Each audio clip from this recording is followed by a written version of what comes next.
Que tristeza quando homens de Deus caem em pecado. Você está triste com a queda do pastor Paulo Júnior? Eu também, claro que estou.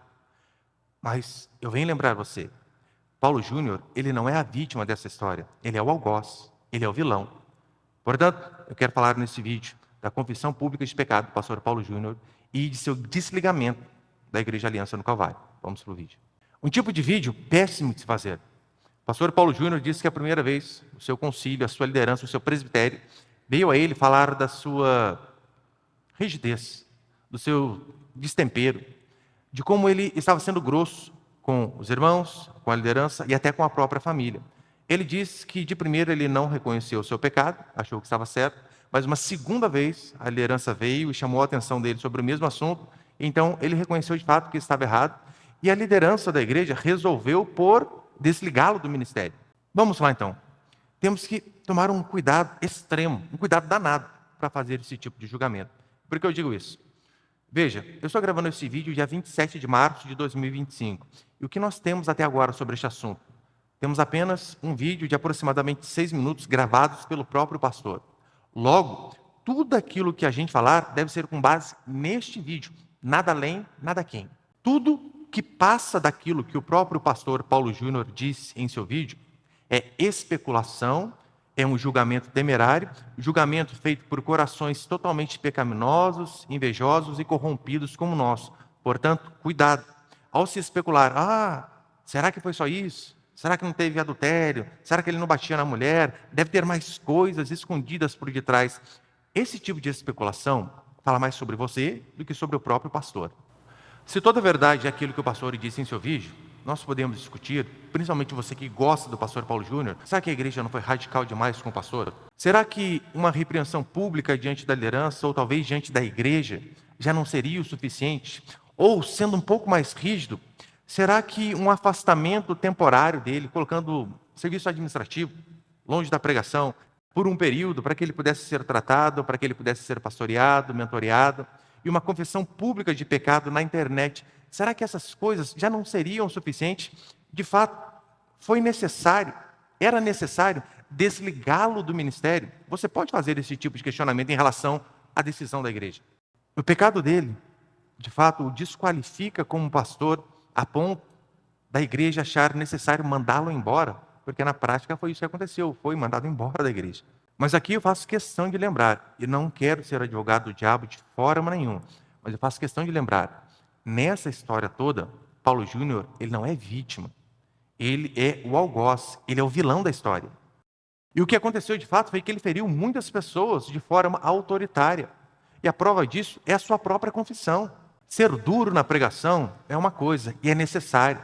Todavia, ser grosseiro e desrespeitoso para com os irmãos e irmãs, para com a liderança, para com as pessoas da igreja, até para com a própria família, é outra coisa totalmente diferente. O que vemos com a decisão da igreja Aliança no Calvário, por optar pelo desligamento do pastor Paulo Júnior, eles na verdade estão mostrando, não apenas para o pastor, mas diante da congregação, que nenhum pastor está acima da própria igreja. Nenhum pastor está acima do presbitério, quem responde pela igreja. Todos devem se submeter àquilo que é decidido pela maioria. Não importa o quão influente o pastor seja, não importa o quão conhecido o pastor seja, não importa nem mesmo se esse pastor era o fundador da igreja. Nenhum homem está acima da igreja de Cristo. É isso que eles estão dizendo nessa decisão. E Paulo Júnior, ele teve a hombridade de dizer, eu tentei até manipular a liderança, o presbitério. Ele assumiu isso publicamente. Isso é digno de louvor, óbvio que é. Mas a igreja resistiu. Ou seja, aquilo que provavelmente ele ensinou durante anos à sua igreja, a igreja tomando esse tipo de decisão mostra que aprendeu, e aprendeu de forma correta. E essa situação ensina a todos, ensina aos líderes, aos pastores, porque nós somos sim tentados constantemente à tirania. Achar que temos todo o poder, achar que somos dono da igreja, que nós que decidimos as coisas e que a igreja precisa de nós. Ela ensina sobre uma real posição da liderança colegiada, ou seja, a igreja não deve ser governada por um homem só, mas por um colegiado. Nenhum pastor está acima do presbitério, da liderança da própria igreja, nem mesmo o seu fundador. E eu encerro esse vídeo dizendo o seguinte, eu acredito que de fato o pastor Paulo Júnior abençoou muitas vidas ao longo do seu ministério. Eu acredito também que ele abençoou talvez até mais pessoas. neste seu sermão de despedida do ministério, neste seu sermão pedindo desculpa, porque querendo ou não, por mais que tenha sido ali 5, 6 minutos, foi um sermão. E ele pediu perdão da forma mais bíblica possível. Olha uma fala dele. Eu que tanto denunciei os pecados dos outros, é hora de denunciar o meu pecado. Você percebeu que o pastor Paulo Júnior em nenhum momento disse, mas, se não fosse isso aqui, vocês também fizeram tal coisa. Nenhum momento. Simplesmente assumiu a culpa aí, ponto. Esta é a confissão bíblica de pecado correta.